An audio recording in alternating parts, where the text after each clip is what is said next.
seperti yang diterangkan Pak Kolen tadi, bahwa ini adalah tempat untuk gereja mula-mula yang sisa-sisanya ya.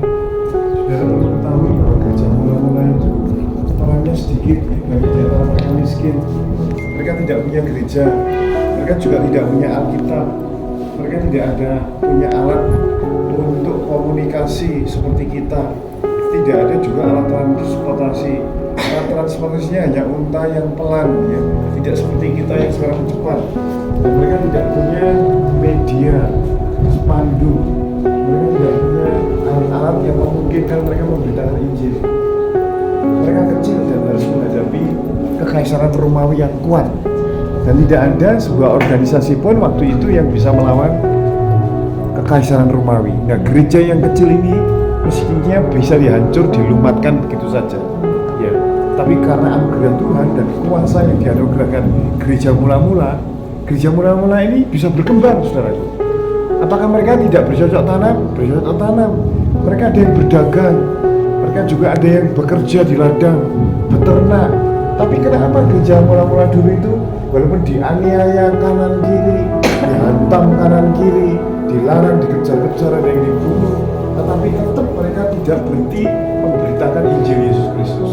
Yaitu seyogyanya Bapak Ibu Saudara dalam grup ini menjadi bisa menyerap, mendapatkan pengertian yang dalam tentang pertumbuhan gereja mula-mula, bahwa di tempat kita masing-masing saudara tidak bisa ngomong aku tidak bisa memberitakan Injil, gerejaku tidak bisa bertumbuh, aku tidak mungkin bisa memenangkan jiwa.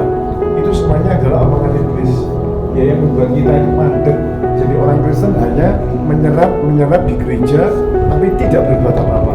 Gereja mula-mula ini bisa berkembang, bahkan dari 1 jadi 12, dari 12 Lukas 10 ayat 1 itu menjadi 70, terus Kisah Rasul 1 ayat 15 menjadi 120, Kisah Rasul 2 ayat 41 menjadi 3000, Kisah Rasul 4 ayat 4 menjadi 5000. Jadi berkembang terus.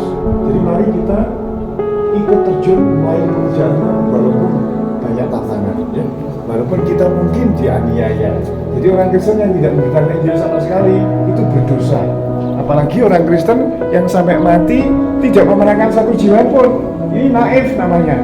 Jadi kalau Bapak Ibu saudara di sini ini nggak pernah memenangkan jiwa sampai sekarang, kita harus mengoreksi diri. Apa yang kita kerjakan sekarang? Hanya kerja, cari makan minum, menikah, punya anak, punya cucu, meninggal. Apa yang kita kerjakan kalau Tuhan tanya? Ya, nggak ada jiwa pun satu yang dimenangkan. Jadi, saudaraku, lewat gereja mula-mula kita kaya, miskin, di desa, di kota harus tetap menjadi misi yang utama kita untuk melayani Tuhan, yaitu menjamah jiwa, membawa jiwa-jiwa kepada Tuhan. Oke, Tuhan Yesus memberkati kita semua.